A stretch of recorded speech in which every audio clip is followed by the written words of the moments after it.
नमस्कार साथियों, रीट लेवल 2 मुख्य परीक्षा की जो टेस्ट सीरीज आज प्रारंभ हुई है। आज के टेस्ट का जो गणित विज्ञान के टेस्ट में गणित के प्रश्न थे उनका वीडियो सॉल्यूशन पढ़ेंगे। इसकी व्याख्या न देखकर मैंने सोचा कि वीडियो सॉल्यूशन बना दे, तो वीडियो सॉल्यूशन से आप आसानी से समझ पाओगे।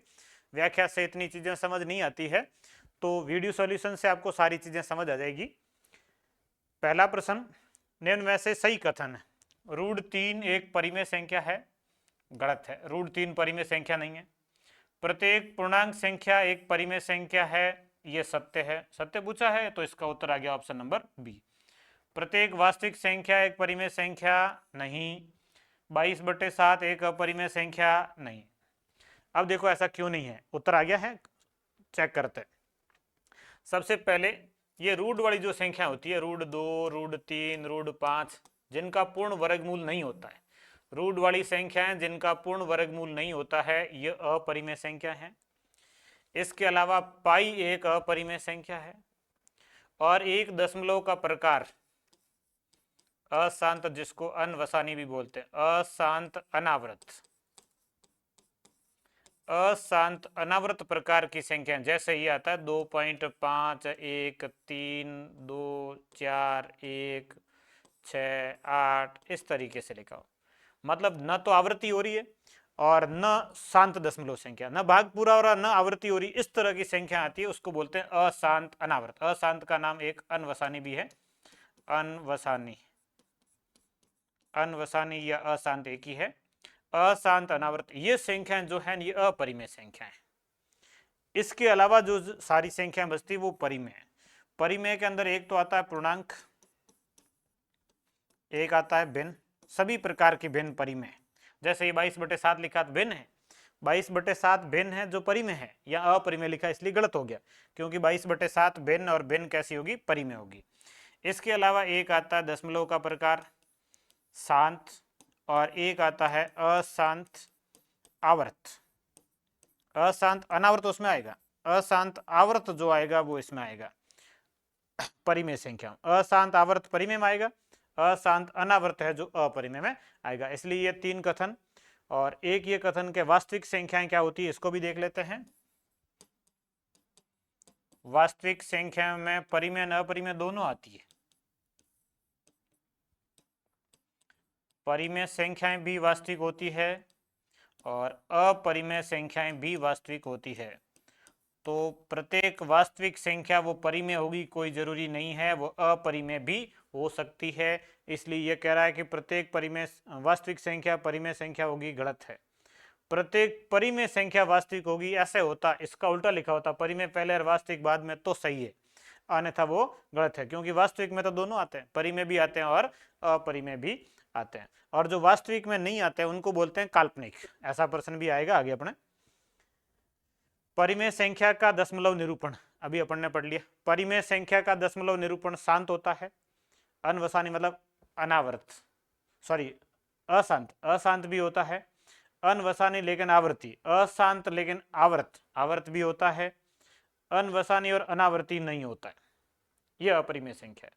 यह दशमलव का प्रकार जो किस में आता है, अपरिमेय संख्याओं में आता है। अशांत अनावर्त संख्याएं अपरिमेय संख्याएं होती है।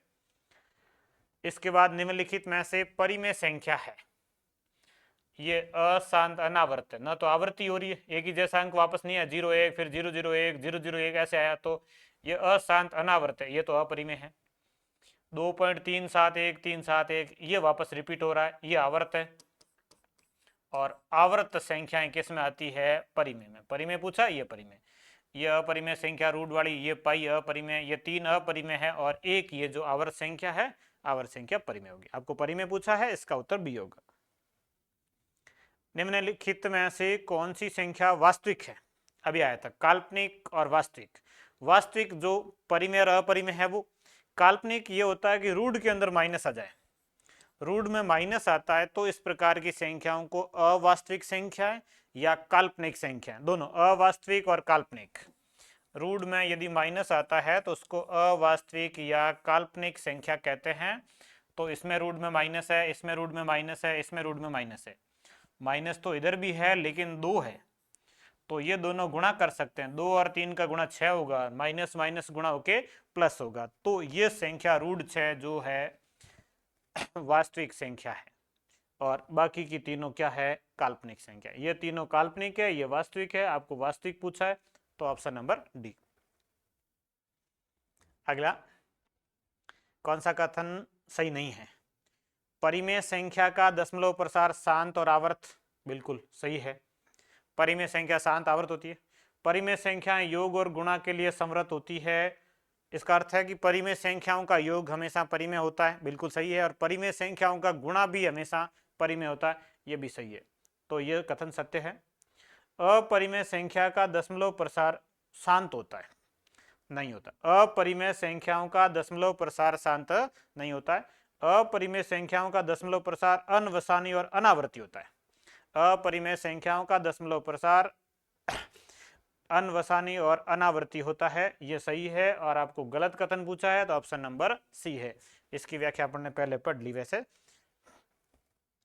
निम्न में से कौन सी एक परिमेय संख्या अनवसानी और पुनरावर्त, पुनरावर्त मतलब आवर्त, आवर्त संख्या पूछी है। देखो आवर्त और अनावर्त कैसे, आवर्त और शांत, अनावर्त तो नहीं आता भिन्न से। भिन्न में दो स्थितियां बनती, एक बनती आवर्तन, एक बनती शांत दशमलव। शांत दशमलव और आवर्त। आवर्त में ये कि 3 के गुणज, 7 के गुणज, 11 के गुणज, 13 के गुणज, या इनके किसी कॉम्बिनेशन का भाग देते हैं तो, या इनका किसी संख्या के साथ गुणा करके भाग देते हैं तो हमेशा आवर्त संख्या आती है। शांत दशमलव में ये होता है 2 की पावर में 2, 4, 8, 16, या 5 की पावर में 5, 25, 125, या इनके किसी कॉम्बिनेशन से, मतलब इनका आपस में गुणा से यदि कोई संख्या बनती है तो उसका भाग देंगे तो शांत दशमलव आएगा, और इनका भाग देंगे तो आवर्त आएगा। तो ये 1600, ये शांत दशमलव आएगा। 16 और ये 25 के कॉम्बिनेशन से बना है। ये 8 शांत दशमलव, 50 वही 25 और 2 से बना है। ये 6 3 का गुणज आ गया। ये जो संख्या है ये आवर्त संख्या है। बट्टे वाली संख्या देखनी, ऊपर वाली संख्या से लेना देना नहीं है। भाग में जो संख्या है वो देखनी है, और 17 बटे, बाकी आप भाग देके भी पता कर सकते हैं। 17 में आप 6 का भाग देंगे तो भाग जाएगा 2.833, इस तरीके से ये, और ये एक आवर्त संख्या है। तो इसका उत्तर है 17/6 आवर्त संख्या है। अगला, दिए गए कथनों पर विचार करें, कौन सा कथन सही है? किन्हीं दो परिमेय संख्याओं के बीच परिमेय संख्या निश्चित है। दो परिमेय संख्याओं के बीच निश्चित नहीं है, अनिश्चित संख्या, अनंत संख्या है उसको अनिश्चित बोलते हैं। तो दो परिमेय संख्याओं के बीच परिमेय संख्या निश्चित नहीं है। यदि अनिश्चित लिखा तो सही होगा। दो परिमेय संख्याओं के बीच एक परिमेय संख्या की निश्चित संख्या, अनिश्चित संख्या, यह सही है। दो परिमेय संख्याओं के बीच एक परिमेय संख्या चेक करनी है तो अनिश्चित है। अनंत परिमेय संख्याएं लिख सकते हैं दो परिमेय संख्याओं के बीच में। जैसे आप दो परिमेय संख्या 2 और 3 लिखें तो इनके बीच में अनंत परिमेय संख्याएं हो सकती है, और अनंत अपरिमेय संख्याएं भी हो सकती है। दो परिमेय संख्याओं के बीच में अनंत परिमेय संख्याएं और अनंत अपरिमेय संख्याएं हो सकती है। अनिश्चित का अर्थ है अनंत। यहाँ अनंत संख्याएं बिल्कुल हो सकती है, यह कथन सत्य है। किन्हीं दो परिमेय संख्याओं के बीच अपरिमेय संख्या की निश्चित नहीं, ये भी अनंत, अपरिमेय भी अनंत हो सकती है। इसके बीच में रूट वाली भी ऐसी कई संख्याएं, दशमलव में अशांत अनावर्ती वाली अनेकों संख्याएं हो सकती है, तो अनिश्चित संख्या होगी। यदि अनिश्चित लिखा होता तो ये भी सही होता, लेकिन लिखा नहीं है, मतलब इसमें एक कथन ही सही है, कथन नंबर 2 ऑप्शन बी, इसका बी उत्तर सही होगा। दो परिमेय संख्याओं के बीच में अनंत परिमेय संख्याएं होती है, अनंत अपरिमेय संख्याएं भी होती है। ए एंड बी दो अपरिमेय संख्या हैं, एक जैसी नहीं है, ए बराबर बी नहीं है, तो ए और बी परिमेय संख्या हो सकती है? नहीं, परिमेय संख्याओं का योग तो परिमेय हो ही नहीं सकता। सॉरी, अपरिमेय का योग परिमेय नहीं हो सकता यदि दो अलग अलग है, जैसे √2 है और एक, जैसे अपन 1/√2 लिख लें या √3 लिख लें, तो दो अपरिमेय संख्याओं का योग हमेशा अपरिमेय ही होता है, परिमेय नहीं हो सकता। यह कथन गलत है।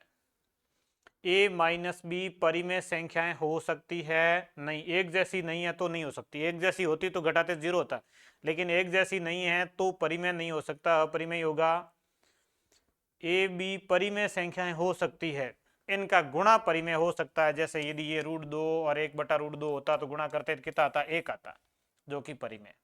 तो दो अपरिमेय संख्या, अलग अलग अपरिमेय संख्याओं का गुणा परिमेय संख्या हो सकता है, और योग परिमेय संख्या नहीं हो सकता, अंतर परिमेय संख्या नहीं हो सकता। ये हो सकता है इसका ऑप्शन नंबर सी। वैसे प्रश्न में थोड़ी सी मिस्टेक है, यहाँ लिखा नहीं है कि कौन सा कथन सत्य है असत्य है, तो दो असत्य और एक सत्य आ रहा है, तो थोड़ा सा लॉजिकली आप समझ सकते हैं कि भाई सत्य पूछा होगा, तो इसका ऑप्शन नंबर सी होगा। सत्य कथन कौन सा है, तो सी है।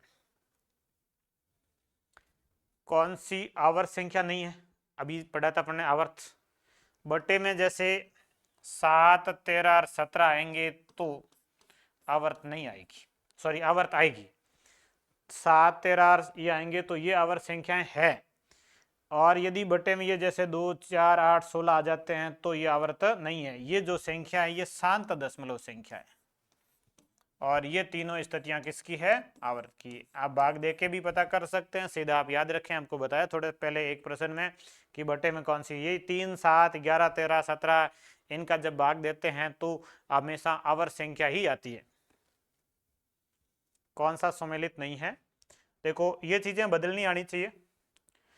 ये आवर्त संख्या है, लिखने का तरीका बाहर से जो लिखा है 0.2, 4 और 4 के ऊपर बार है, तो इसको हल ऐसे करते हैं 0 प्लस, इससे पहले वाला सेम दशमलव को प्लस लिखते हैं, फिर इस पूरी संख्या को लिखते हैं, बिना बार की संख्या को वापस माइनस करेंगे, बिना बार की संख्या 2। अब जितनी संख्या ऊपर बार है उतने लिखने 9, एक संख्या के ऊपर बार 1, 9, और दशमलव के बाद एक बिना बार की, उसके लिए आता 0। अब 24 में से 2 घटाएंगे 22, और बट्टे में 90, 2 से कट जाएगा 11/45, ये इसका उत्तर आएगा 11/45। अगला ये, इसमें 0 प्लस 0 31 माइनस 0, बिना बार की संख्या 0, बटे में दो संख्याओं के ऊपर बार इसलिए 2, 9, एक बिना बार की इसलिए 0। ये 0 प्लस है, मतलब 0 जोड़ने का कोई अर्थ नहीं है, तो सीधा ही लिख सकते हो। तो ये आएगा 31 और बटे में 990। 31 अभाज्य संख्या नहीं कट रही है, 31/990 दोनों सही हो रहे हैं। तीसरा, अब इसको ऐसे लिखने का वैसे कोई औचित्य खास नहीं रहता, आप इसको ऐसे भी कर सकते हैं, 0.18 के ऊपर बार लिख लो, 18 वापस 18 ही है, तो 18 ही है ये, और इसको हल करेंगे तो 0 प्लस 18/99, दो संख्याओं के ऊपर बार है इसलिए 2 9 आएंगे, 18 99 काट दीजिए 9 से, 2 बार नहीं है 11 बार, तो ये प्रारंभ के तीनों सही है। आपको पूछा कौन सा सही नहीं है, यहाँ 2 अंकों के ऊपर बार था इसलिए 2 9 आएंगे, ये 18 18 इसको ऐसे लिख सकते हैं इस तरीके से, और ये लास्ट बचा है तो ये आएगा 0.023 माइनस 0 बटे में दो संख्याओं के ऊपर बार 2 9 और 1 0, तो ये आएगा 23/990, और ऐसा इसमें लिखा हुआ नहीं है, 90 लिखा हुआ है, तो ये गलत है, मतलब इसका उत्तर ये होगा, बाकी तीनों से मिलान है और ये एक मिलाना नहीं है, ऑप्शन डी इसका आंसर होगा। फिर एक प्रश्न, अब टॉपिक इसके साथ में ये भी था, पहला तो परिमेय और अपरिमेय संख्याओं का था और उसका दशमलव प्रसार, इतने ही प्रश्न बनते हैं उसमें। इसके बाद में ये जो टॉपिक है वो वर्ग वर्गमूल के भी प्रश्न है इसमें, 4 का वर्ग, 5 का, 6 का, 7 का, 8 का, 9 का, 10 का, 11 का, ये तो ये वर्गों का योग है, वर्गों का योग आप सूत्र से भी कर सकते हो। प्राकृत संख्याओं के वर्गों के योग का सूत्र होता है n कोष्टक n+1 2n+1 बटे 6, ये प्राकृत संख्याओं के वर्गों के योग का सूत्र है, जिसमें n का मान आप लास्ट संख्या लिखेंगे 12, 12 ने 1 जोड़ेंगे 13, 12 गुणा 2 24 ने 1 25, और बटे में 6, 6 12 से कट जाएगा 2 बार, 25 का 2 से गुणा 50, 13 गुणा 50, 13 पंजे 65, 650। अब ये उत्तर नहीं, ये ध्यान रखना, ये जोड़ है वो एक से लेके होता तो होता, ये 650, ये 650 टोटल होती तो है, लेकिन ये टोटल नहीं है, शुरू की कुछ संख्याएं गायब है, 1 का स्क्वायर गायब है, 2 का स्क्वायर गायब है, 3 का स्क्वायर गायब है, ये 3 संख्याएं इसमें शामिल नहीं थी, इसलिए इन तीनों को घटा लीजिए, ये तो जोड़ सारी हुई है, 1 से लेके 12 तक वर्गों का योग हुआ, उसमें ये 3 का स्क्वायर 9, 2 का स्क्वायर 4, 1 का स्क्वायर 1, 4 1 5 9 14, इसमें से 14 घटा लीजिए 350 में, सॉरी 650 में से, शेष बचेगा 636, तो इसका उत्तर आएगा 636, ऑप्शन नंबर ए। 12 तक वर्गों का योग था, लेकिन शुरुआत से नहीं, 4 से। तो 3 शुरू की है नहीं, उन तीनों को घटा लो, 3 ये 3 घटा ली, से 636 बचेगा। पूर्ण वर्ग नहीं है। कौन सी संख्या जो पूर्ण वर्ग संख्या नहीं है? देखो, पूर्ण वर्ग संख्या का इकाई अंक 2 3 7 8 नहीं होता कभी भी। पूर्ण वर्ग संख्या का इकाई अंक 2 3 7 8 नहीं होता है। पहला चेक करने का तरीका ये, पूर्ण वर्ग नहीं है तो इसमें सीधा सा देखें तो एक ऐसी संख्या है जिसमें इकाई अंक 3 है, तो ये पूर्ण वर्ग संख्या नहीं होगी, सीधा सा। बाकी के चेक करने की आवश्यकता ही नहीं। यदि इकाई अंक 2 3 7 8 आता है तो वो संख्या पूर्ण वर्ग संख्या नहीं होगी, और अपने प्रश्न इसी से हो रहा है। दो संख्याओं के वर्गों का योग 386, एक संख्या 5, दूसरी संख्या क्या होगी? वर्गों का योग, एक संख्या 5 इसका वर्ग प्लस दूसरी संख्या x इसका वर्ग, और बराबर इनके वर्गों का योग 386। 5 का वर्ग हो गया 25 प्लस एक्स स्क्वायर बराबर 386। तो एक्स स्क्वायर बराबर 25 इधर घटा लो, 386 में से 386 माइनस 25, एक्स स्क्वायर बराबर 386 में से 25 घटाएंगे, 6 में से 5 घटेगा तो 1, 8 में से 2 घटेगा तो 6, और ये 361। 361 किसका वर्ग होता है? 19 का। तो x बराबर 19। 361 का वर्गमूल करना है, इसका उत्तर आएगा 19। सरल सा ही प्रश्न है। दो धनात्मक संख्याओं का अंतर 3 है, उनके वर्गों का योग 369 है, तो संख्याओं का योग क्या होगा? दो धनात्मक संख्याओं का अंतर, धनात्मक संख्या a और b मान लीजिए, अंतर 3 है, उनके वर्गों का योग a square plus b square बराबर 369 है। उन संख्याओं का योग क्या होगा? तो आपको यहाँ से संख्याएं ज्ञात करने के लिए थोड़ी सी कैलकुलेशन करनी पड़ेगी। यदि दिमाग लगा लें कि ऐसी कौन सी दो संख्या हैं जिनके वर्गों का योग ये है, अंतर 3 है, यदि इस तरीके से आपके संख्याएं दिमाग में आ जाती है कि भाई वर्गों का योग करेंगे तब ये 369 आएगा, और उनका अंतर 3 है, 3 अंतर से ऐसी कौन सी संख्याएं हो सकती है? नहीं तो आप इसको कैलकुलेट कर सकते हैं। वर्गों का योग दे रखा है A square plus B square, आप a माइनस बी के होल स्क्वायर के सूत्र से, ये सूत्र होता है A square plus B square plus minus a minus B का होल स्क्वायर, ये होता है माइनस 2ab। तो अपने पास a square plus B square का मान है 369, और a माइनस बी का मान है 3 का स्क्वायर 9, और माइनस 2ab उधर जाएगा तो प्लस हो जाएगा, और 9 इधर आएगा घट जाएगा, 360 बचेंगे। तो 2ab का मान कितना है? 360। अब यहां से अपन a प्लस बी के होल स्क्वायर का सूत्र लिखेंगे। a प्लस बी का होल स्क्वायर होता है a square plus B square plus 2ab। a plus B का होल स्क्वायर बराबर a square plus B square plus 2ab। अब a square plus B square का मान है 369, और 2ab का मान है 360। 300 300 600, ये 9 6 6 12, 3 से 729। तो ये a प्लस बी का होल स्क्वायर कितना है? 729 है। तो 729 का वर्ग कर लो, a प्लस बी का मान आ जाएगा। 729 का वर्ग होता है 27। तो दोनों संख्याओं का योग कितना है? 27 है। तो एक बार ये सूत्र लगा लो, एक बार ये लगा लो। ये लगाने का कारण ये है कि 2ab ज्ञात कर लिया, और यहाँ से वापस a प्लस बी का मान ज्ञात कर सकते हैं। तो a प्लस बी का मान कितना आएगा? 27 आएगा। तो इसका ऑप्शन नंबर सी 27 इसका राइट आंसर है। वह न्यूनतम संख्या जिससे 1800 को गुणा करने पर एक पूर्ण वर्ग संख्या प्राप्त होगी। तो 2 सीधा ही दिख रहा है। ये तो 1800 है, 2 से गुणा करते ही कितना हो जाएगा? 36 हो जाएगा। 3600 एक पूर्ण वर्ग संख्या है। कम से कम किससे गुणा करेंगे? 2 से। 2 से, और ऑप्शन से कर लेते, गुणा करके देख लो। 1800 का 2 से गुणा, पहला ऑप्शन 3600, 3600 पूर्ण वर्ग है ये। बाकी अभाज्य गुणनखंड से पता करना होता है, और जिस संख्या का जोड़ा नहीं है उससे गुणा करते हैं। बाकी ये सीधा कर सकते हैं। 32/31, इसका मतलब ये टोटल जो 1 प्लस एक्स बटे 961 है बराबर ये 32/31, इसके ऊपर रूट है। देखिए ये इन दोनों का जोड़ यदि करेंगे तो 961 प्लस एक्स आएगा, और बटे में 961, इसका रूट बराबर 32/31। अब देखिए ये 31 का 961 का रूट है 31, और ये 32 किसका रूट है? तो 1024 का। तो ये 1024 होना चाहिए। 961 प्लस एक्स का जो मान है वो कितना होना चाहिए, 1024 होना चाहिए। 32 का रूट वर्ग आना चाहिए। ये इधर 32 आया, इधर 1024 होगा तभी 32 आएगा।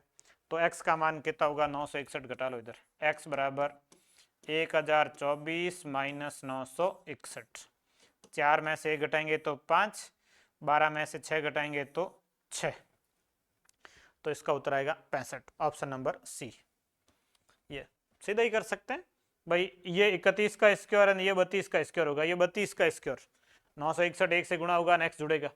32 का स्क्वायर कितना होता है, 1024। तो ये 1024 किससे आएगा, 65 जोड़ने से आएगा। देखो 14 प्लस 6 रूट 5, इस तरीके से जब संख्याएं आए और उनका वर्गमूल करना हो, 6 को लिखो 2 गुणा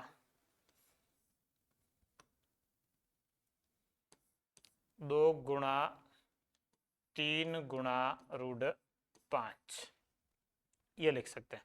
यहाँ a प्लस बी का होल स्क्वायर बनाना ताकि उसका रूट करना आसान हो। इसका रूट पूछा अपने को, तो 14 के 2 ऐसे टुकड़े करो जिसमें एक ही आना चाहिए, एक ही आना चाहिए, क्योंकि यहाँ 2ab बनाना है। ये A square plus B square plus 2ab है। 14 के टुकड़े A square plus B square में करने, 2 है, ये 3 और रूट 5, ए का मान ये है, बी का मान ये है, तो ए मतलब 3 का स्क्वायर 9। तो आप इसको ऐसे 14 को लिख सकते हैं 3 का स्क्वायर प्लस रूट 5 का स्क्वायर लिखा जा सकता है। ये 14 ही है, 3 का स्क्वायर 9 और रूट 5 का स्क्वायर 5, 9 और 5 कितने हो गए, 14, प्लस ये 2 गुणा 3 गुणा रूट 5 और इसका रूट है। अब ये A square plus B square plus 2ab बन गया, तो इसको आप a प्लस बी का होल स्क्वायर लिख सकते हैं, a प्लस बी का होल स्क्वायर इसका रूट, या a प्लस बी का मतलब 3 प्लस रूट 5, इसका होल स्क्वायर और इसी का रूट, तो स्क्वायर रूट कट जाएगा और इसका उत्तर आ जाएगा 3 प्लस रूट 5। तो इसका जो धनात्मक वर्गमूल होगा वो होगा 3 plus root 5, option number A, 3 plus root 5।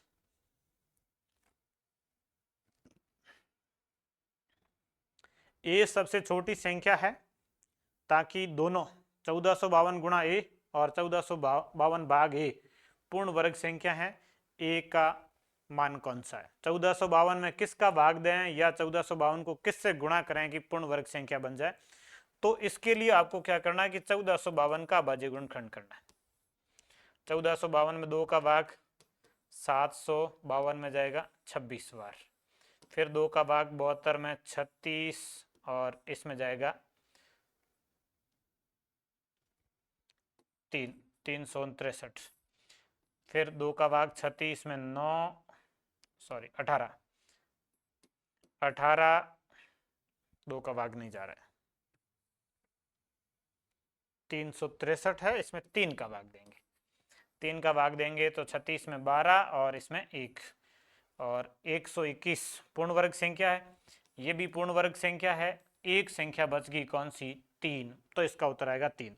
1452 का 3 से गुणा करो या 1452 को 3 से भाग दो, दोनों स्थितियों में पूर्ण वर्ग संख्याएं प्राप्त होगी। 121 पूर्ण वर्ग है, 4 पूर्ण वर्ग है, बच गया एक है 3, मतलब 3 का भाग दो या 3 का गुणा करो, एक ही बात है, दोनों स्थितियों में पूर्ण वर्ग संख्या प्राप्त होगी, तो इसका उत्तर क्या आएगा, 3 आएगा। ये आसान सा, 64 का वर्गमूल 8 और 0.04 का वर्गमूल 0.2, 4 का वर्गमूल करना और 2 अंकों को छोड़ के दशमलव वापस 1 अंक छोड़ के, तो 8 में 2 का भाग देंगे 0.2 का, तो ऊपर 10 लग जाएगा और बटे में 2 आएगा, 2 8 से कट गया 4 बार, 4 का 10 से गुणा 40, ऑप्शन नंबर सी इसका राइट आंसर है। 5 अंकों की बड़ी से बड़ी वह संख्या कौन सी है जो एक पूर्ण वर्ग हो। 5 अंकों की सबसे बड़ी संख्या जो पूर्ण वर्ग संख्या है, तो ये 5 अंकों की सबसे बड़ी संख्या लेकिन पूर्ण वर्ग नहीं है। अब बची इन संख्याओं में आपको ये पता करना है कि पूर्ण वर्ग संख्या कौन सी है, और यदि पूर्ण वर्ग संख्या है तो उसका यदि इकाई अंक 6 होता है तो उससे पहले वाला जो अंक है वहाँ से ऐसे आप कैलकुलेट करके पता कर सकते हैं, नहीं तो आप इन 3 संख्याओं में से पूर्ण वर्ग संख्या पता करने के लिए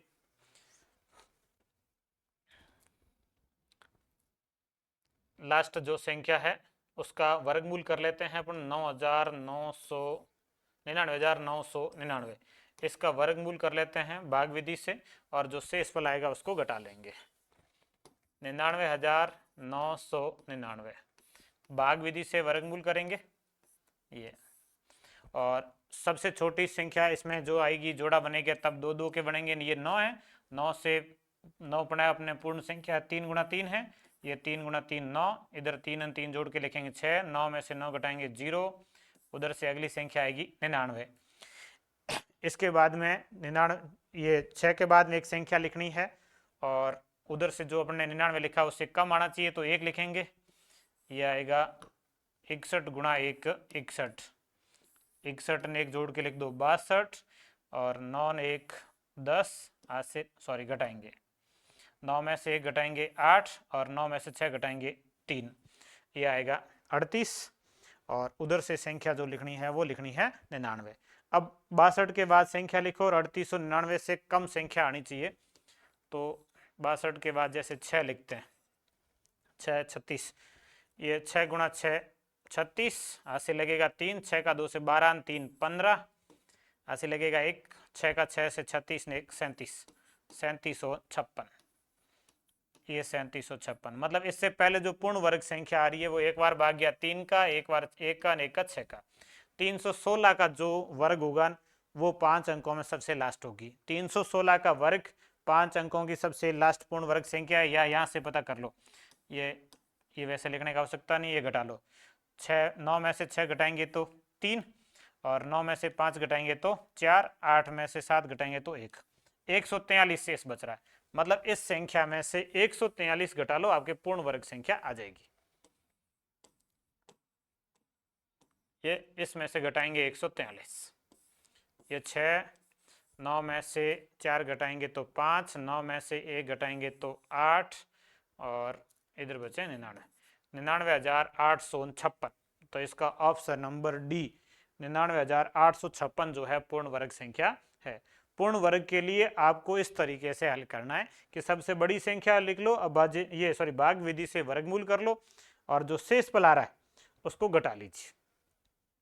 या ऐसे भी पता चल सकता है इससे पहले पूर्ण वर्गमूल किसका हो रहा है, 316 का हो रहा है, तो 316 का वर्ग कर लीजिए तो भी आंसर आ जाएगा।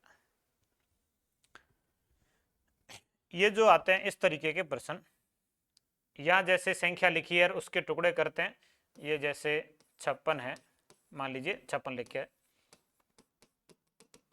ये अनंत तक चलती है, तो इस संख्या के टुकड़े करने होते हैं दो लगातार संख्याओं के रूप में। 56 के दो लगातार टुकड़े करने होते हैं, 8 और 7 का गुणा कितना होता है, 56 होता है। प्लस की श्रृंखला होती उसका उत्तर 8 होता, माइनस की श्रृंखला होती उसका उत्तर 7 होता। तो उत्तर 8 है, इसका मतलब ये श्रृंखला किसकी है, 56 और प्लस की है, तो इसका उत्तर 56। एक्स का मान क्या होगा, 56 होगा, तभी इसका उत्तर बराबर में क्या आएगा, 8 आएगा।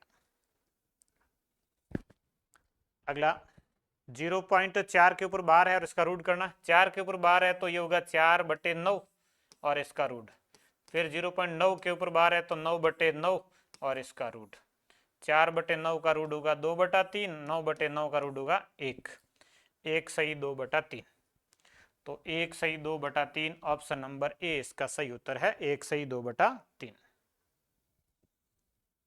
इस तरीके के वर्गमूल ये मोस्ट प्रश्न है। ऐसा प्रश्न जब आए तो पॉइंट के बाद जो अंक हैं ऊपर और नीचे दोनों काउंट करने, 3 ये 6, 3 ये 9 और 2 ये 11, बटे में 4 ये 8 और 3 ये 11।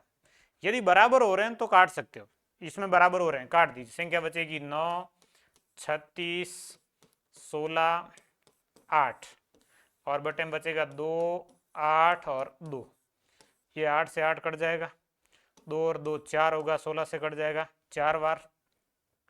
अब बाकी बची इन संख्याओं का आप कर लीजिए वर्गमूल, तो 9 का वर्गमूल 3, 36 का वर्गमूल 6 और 4 का वर्गमूल 2, 6 गुणा 3 18 गुणा 2 36, तो इसका उत्तर आएगा 36। पॉइंट के बाद अंक बराबर हैं, काट दीजिए, फिर संख्याएं काट दीजिए और लास्ट में जो बचे उसका वर्गमूल कर लो। √10 गुणा √15 को तो √150 लिख सकते हैं, 10 और 15 का गुणा कितना हो जाएगा, 150। 150 को आप यदि टुकड़े करने चाहें इस तरीके से तो आगे टुकड़े कर सकते हैं कि इसमें 150 नहीं है, तो आप इसको लिखेंगे 25 गुणा 6, 25 6 150 होता है, 25 का वर्गमूल 5 और 6 का नहीं होता है, तो 5√6 ऑप्शन नंबर ए इसका सही उत्तर है। इसमें वर्गमूल और घनमूल दोनों करने। दशमलव वाली संख्याओं का जब वर्गमूल घनमूल करते हैं दोनों सीखते हैं। वर्गमूल में ये होता है कि दो दो अंक छोड़ के पॉइंट है उसमें वापस एक होता है, तो ये टोटल 6 पहले वर्गमूल कर रहे हैं। 4096 का वर्गमूल कर लीजिए या 4096 का पहले घनमूल कर लीजिए। यदि घनमूल करेंगे तो 3 में से 1 मतलब 3 अंक 3, ये 6 अंक छोड़ के पॉइंट है, और वापस जो आएगा वो 2 अंक छोड़ के आएगा, 3 ये 3 ये। तो घनमूल कर रहे हैं 4096 का घनमूल, घनमूल जो होता है, वर्गमूल तो 64 है, घनमूल जो होता है इसका 16, और 16 में आप वापस पॉइंट लगाएंगे तब 3 3 6 था, वापस 2 अंक छोड़कर, मतलब ये 0.16 आएगा।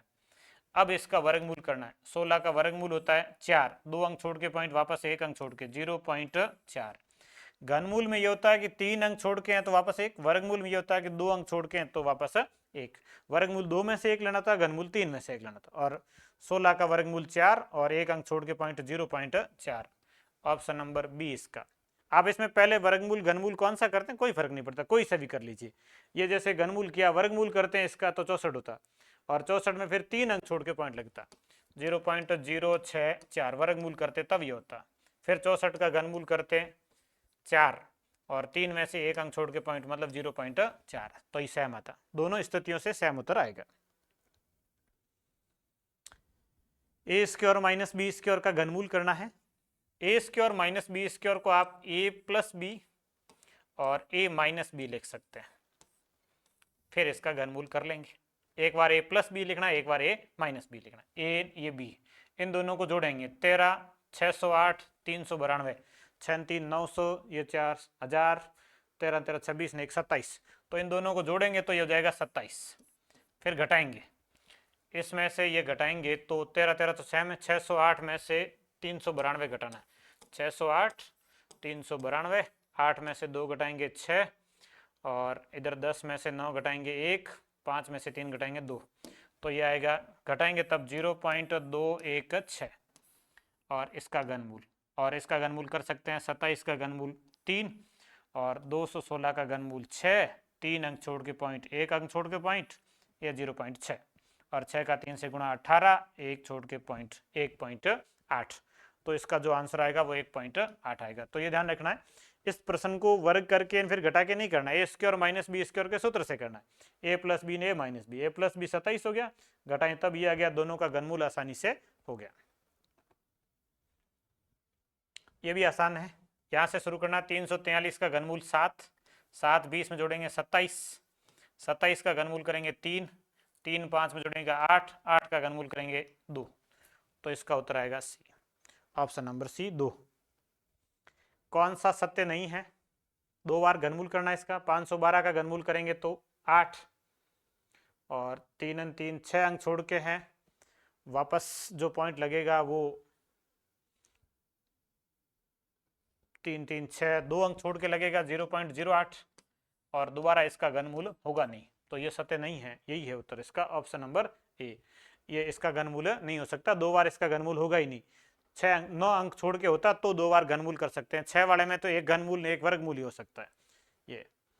ये 6 वाले में एक घनमूल एक वर्गमूल हो सकता है, या दोनों घनमूल थे, ये हो सकता है, ये सही होगा। ये इसका घनमूल है, सीधा सीधा लिखा सही है। और 20 का 21 का घन जोड़ेंगे तो 20 का घन होता है 8000, 21 का 9261, 8 9 17 हो गए, 17261, ये सही है। 3 सही है, ये पहला ही गलत है, इसमें 2 घनमूल नहीं हो सकते, एक घनमूल एक वर्गमूल होता तो सही होता। 4 अंकों की वह संख्या जो पूर्ण वर्ग भी है और पूर्ण घन भी है। 4 अंकों की संख्या पूर्ण वर्ग पूर्ण घन कौन सी है? तो 4096, ये पूर्ण वर्ग भी है और पूर्ण घन भी है। ये 16 का घन है और 64 का वर्ग है। 16 का घन और 64 का वर्ग करेंगे, दोनों स्थितियों में 4096 आएगा। तो ये पूर्ण वर्ग भी और पूर्ण घन भी है। पूर्ण वर्ग और पूर्ण घन कौन सी है? तो उसके लिए आप ऐसे करो, पहले पूर्ण वर्ग संख्याएं लिख लो, 1 4 9 16 25, ये पूर्ण वर्ग संख्या, इनका घन कर लो। पूर्ण वर्ग संख्याओं का घन, 1 का घन 1, 4 का घन 64, 9 का घन 729, 16 का घन 4096 और 25 का घन 156 25। ये एक अंक की संख्या, ये 2 अंकों की, ये 3 की, ये 4 की और ये 5 की, जो पूर्ण वर्ग भी है और पूर्ण घन भी है। पूर्ण वर्ग संख्या लेके घन कर लो या पूर्ण घन लेके वर्ग कर लो, दोनों स्थितियों में आपके उत्तर ये सेम आएंगे। लास्ट प्रश्न है, इस तरीके के प्रश्न को अपन तरीके से हल कर लेते हैं। इधर लिखा 3 प्लस इधर लिखा रूट x और बराबर लिखा 2। इस रूट का इधर पक्षांतरण कर दो, सॉरी घनमूल का। 4 प्लस रूट x बराबर 2 का घन हो जाएगा, घनमूल इधर आएगा तो घन, 2 का घन 8। 4 प्लस रूट x बराबर 8, रूट x बराबर 8 में से 4 घट जाएंगे 4 और x बराबर 4 का स्क्वायर हो जाएगा। रूट इधर आएगा तो स्क्वायर और 4 का स्क्वायर कितना हो जाएगा 16, तो ये 16 होगा। यहाँ 16 लिखेंगे तो 16 का वर्गमूल 4 होगा, 4 इसके साथ जुड़ेगा 8 होगा और 8 का घनमूल करेंगे तो 2 आएगा, तो इसका उत्तर आएगा 16। ऑप्शन नंबर डी 16 उत्तर सही है। इस तरीके से अपने इन सारे प्रश्नों का सॉल्यूशन पढ़ा है। वीडियो सॉल्यूशन आप एक बार देख लेंगे तो आपको सारी चीज़ें समझ में आ जाएगी। बाकी आप टॉपिक पढ़ के फिर टेस्ट देंगे तो अच्छे से समझ आएगा, और बिना पढ़े टेस्ट देंगे तो फिर समझ नहीं आएगा।